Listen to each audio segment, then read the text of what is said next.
Hey guys, welcome back to Based MMA. We have breaking news, guys. They Know Why just announced on a random Tuesday more headliners for next year's card, guys. We have a headliner for UFC 297. We know the main event for UFC 298, and we also know the main event for UFC 299, guys.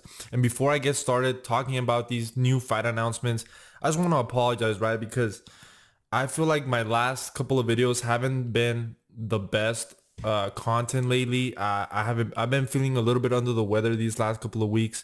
So I just kind of want to apologize for that. And I want to apologize also for the inconsistency. But regardless of all that, guys, I still want to talk about these fights, guys. Let's start off with UFC 297. We have Strickland versus Dricus du Plessis, guys. And we have to applaud the UFC, because when the UFC does something wrong, we're very quick to shit on the UFC.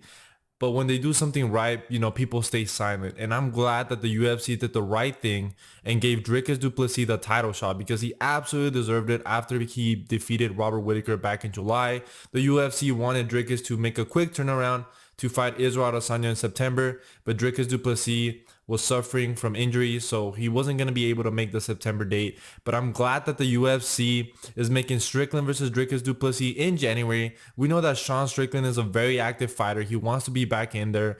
And, Hamza Chimaev didn't have the most dominant performance against Kamaru Usman. And then he also injured his wrist in that fight. So I think this is very good for the UFC to make Strickland versus du Plessis in January, make it quick. And then the winner of that can fight Hamza Chimaev later down that year. So let's talk a little bit about the matchup itself, right? We have Sean Strickland, an incredible boxer, very defensively sound, as we saw. Great pressure fighter. We have Dricus du Plessis, has a lot of power in his hands, great grappling, great BJJ. This is a very interesting matchup, if I'm being honest. This is also one of these matchups that's going to be a little bit hard to predict. But right now, I'm leaning Sean Strickland to win this fight. I think his boxing is going to be too good against someone like Dricus du Plessis. And we've seen that Sean Strickland does have good grappling defense. So right now, as the fight, as it just got announced, my initial thoughts is that I think Strickland wins this fight. I think Strickland is most likely going to TKO Dricus du Plessis. I think Strickland has been improving a lot more. I think that fight, him defeating Israel Adesanya, is going to give him a lot of confidence coming into this fight. And I just think Strickland is just improving so much, and his pressure is going to be pretty good against somebody like Dricus du Plessis. And yeah, so right now I think I'm going with Strickland on this one, but I can definitely change my mind. I definitely need to go back and rewatch their fights. But right now, if you ask me who do you think wins, I'm going with Strickland. I think Strickland by decision, or Strickland by like a late TKO in the fourth round, because du Plessis hasn't really been in a 5-round fight. And I feel like even though, he did have I believe he had a nose surgery to improve his breathing, I still think that he probably doesn't have the greatest gas tank, you know what I'm saying? And I think Strickland, we've seen that Strickland is pretty reliable when it comes to 5-round fights. So right now I'm going with Strickland, but an incredible matchup, guys. I'm glad that this fight is taking place at UFC 297. And even though Strickland and du Plessis are headlining UFC 297, that card definitely needs to be stacked, because we already have a woman title fight as a co-main event most likely. I hope they put Marab versus Cejudo on that card. We know they're putting Allen versus Evloev in that card, which is a great fight, but they need to add a couple more fights for it to really be a stacked card, because Strickland and du Plessis, they're not the biggest stars, you know what I'm saying? I think Strickland has become a little bit more popular, but he's still not like a big star in the UFC. But incredible matchmaking. Like I said, we need to applaud the UFC for this, for actually doing the right thing and giving Dricus du Plessis his deserved title shot. Now let's move on to UFC 298. Volkanovski versus Topuria, man. Oh man, I have a lot of thoughts on this one, man. I still think it's not enough time for Volkanovski. Initially he wanted to come back in January, and we thought that most likely Volkanovski was going to fight Topuria in January, but it seems like it's been pushed to February, and I still don't think it's enough time, man, because Volkanovski got head kick KO'd back in October. It's going to be, 3-4 months from now? Maybe, he can recover, but what I will say is that whereas before the Islam 2 fight, I feel like a lot of people were picking Volkanovski very confidently. I think that now the fight quickly becomes, a 55 Volkanovski, 45 Topuria. You know what I'm saying? When it comes to chances. And right now for that fight, I think I'm going with Topuria, man. I'm going with Topuria. And I had already been feeling that Topuria was going to be Volkanovski even before that Islam rematch.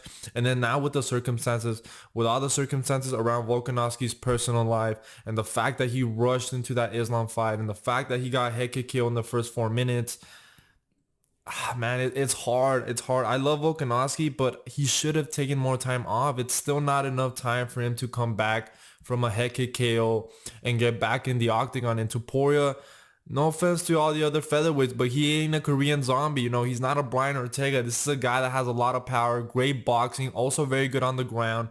And I think Topuria, we've seen that he's fought lightweights. He's been dropped by lightweights and he's been able to come back and knock them out. So we've seen how even this guy can be competitive in the lightweight division. Maybe not at the top of the lightweight division, but you know, he could still beat lightweights. And Volkanovski, I just think that, you know, he's getting up there in age. He's coming off a brutal knockout. So all the signs are pointing for Volkanovski to start declining. But I'm still not sold that he's, like, I don't want to say that Volkanovski's washed because he absolutely isn't. He still has a very good chance of winning this fight, but I would be a lot more comfortable picking Volkanovski if he had a little bit more time off. So it is what it is.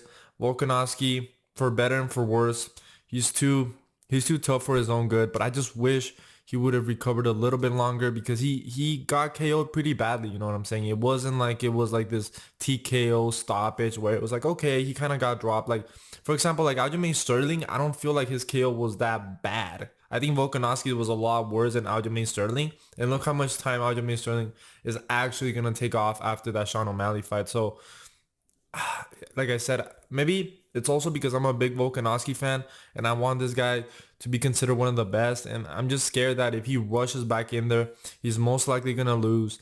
And then that's going to be the fall of Volkanovski. You know what I'm saying? So it is what it is. I mean, it's a great matchup. It's a great fight. It's always been a great fight. I'm just worried for Volkanovski under these circumstances and the fact that he's just rushing back into the octagon. But this fight still takes place in February. So at least it's better than January, but not by much. And then we also have an announcement for UFC 295. We got Sean O'Malley versus Chito Vera 2.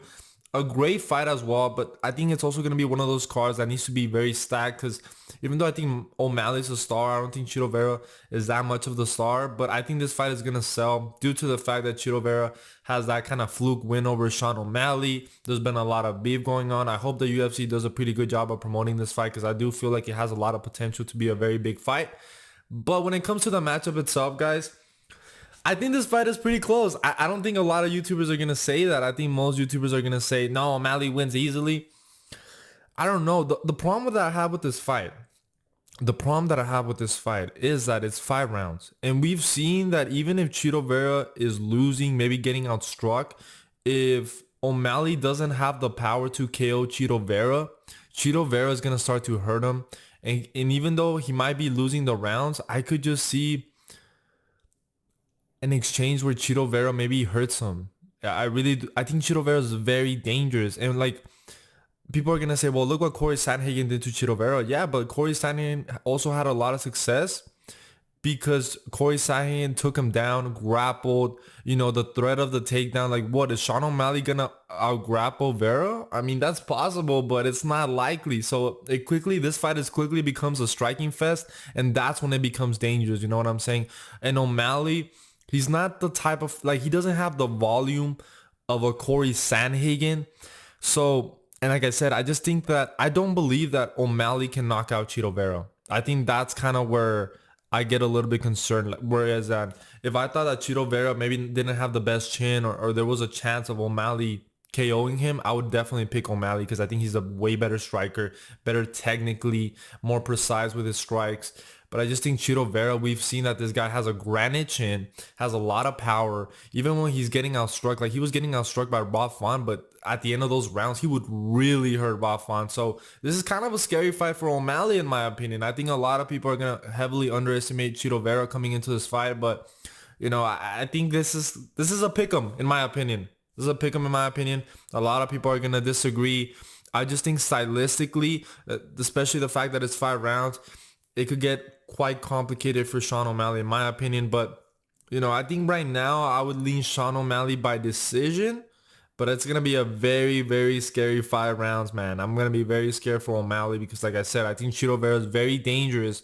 And even though he doesn't have a lot of volume, he just hurts his opponents. And Chito Vera's weakness has always been the grappling, and I just don't see O'Malley trying to out grapple Chito Vera. You know what I'm saying? So that's really what it comes down, guys. But anyway, let me know your thoughts on these fight announcements. Incredible fight announcements. I'm glad that we already know the main events of the first 3 pay-per-views in 2024, guys. This is absolutely incredible. Please let me know your thoughts down in the comments below. And like I said, I just want to apologize because I feel like I could be doing a lot better in my videos, but like I said, I've just been a little bit under the weather. I've had a lot of stuff going on outside of YouTube, so I just want to apologize for that, guys. But please make sure to like and subscribe, and I'll see you guys in the next one.